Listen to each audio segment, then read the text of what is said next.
కొత్తగూడెం లక్ష్మీదేవిపల్లిలో ఘనంగా పివి శ్రీనివాస్కి పౌర సంఘాల నేతలు, జర్నలిస్టులు, వ్యాపారవేత్తలు, మేధావుల ఆధ్వర్యంలో సన్మానాన్ని ఘనంగా నిర్వహించారు. పివి శ్రీనివాస్ తెలంగాణ ఉద్యమ సమయంలో ఆయన చేసిన సేవలు మరవలేనివని సంఘ నాయకులు కొనియాడారు. పివి శ్రీనివాస్కి సమాచార హక్కు చట్టం కమిషనర్గా నియమించినందుకు ముఖ్యమంత్రి రేవంత్ రెడ్డికి శుభాకాంక్షలు తెలియజేశారు. తెలంగాణ వచ్చి ఇన్ని సంవత్సరాలు గడుస్తున్న సందర్భంలో ఒక జర్నలిస్టుకు ఈ పదవి దక్కడం చాలా అరుదైన విషయమని కొనియాడారు. రాష్ట్ర వ్యాప్తంగా ఇంతమంది అభిమానుల్ని సంపాదించుకోవడం చాలా ఆనందంగా ఉందని పివి శ్రీనివాస్ అన్నారు.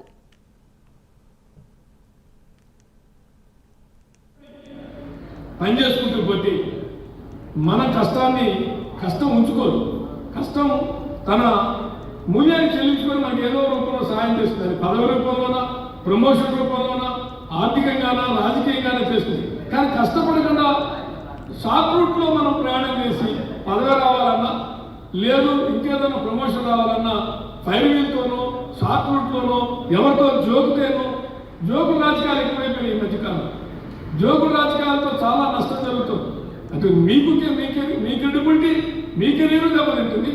అవతలలో కూడా వాస్తవాన్ని గ్రహించకుండా రంగనాయకం గారు మాట్లాడుతుంది. అందరూ పొగడతలకు పడిపోతారట. మీరు వీరులు సార్, సూర్యులు సార్, అసలు మీరు మాట్లాడుతుంటే రోమాన్ని ఎక్కబడుస్తాయి సార్, అసలు మీరు నడుస్తుంటే అది సార్ అని పొగడతలు పడిపోతారు. ఎవరైనా ఒకరిద్దరు పొగడతలకు పడకపోతే మీరు గ్రేట్ సార్. అసలు పొగడతలకు ఎవరు, దండలకి ఎవరు, దండాలకి ఎవరు సార్, మీరు గ్రేట్ సార్ అంటారు. మరి అది పొగడత కాదు, అది కూడా పొగడితే. దండలకి ఎవరు, దండాలకి ఎవరు సార్ అంటే కూడా పొగడితే. కాబట్టి ఆ రకమైనటువంటి రాజకీయాల్లో నుంచి బయటకు వచ్చి మన చుట్టూలో ఉన్నటువంటి వాళ్ళకి ఏం చేయాలి అనేది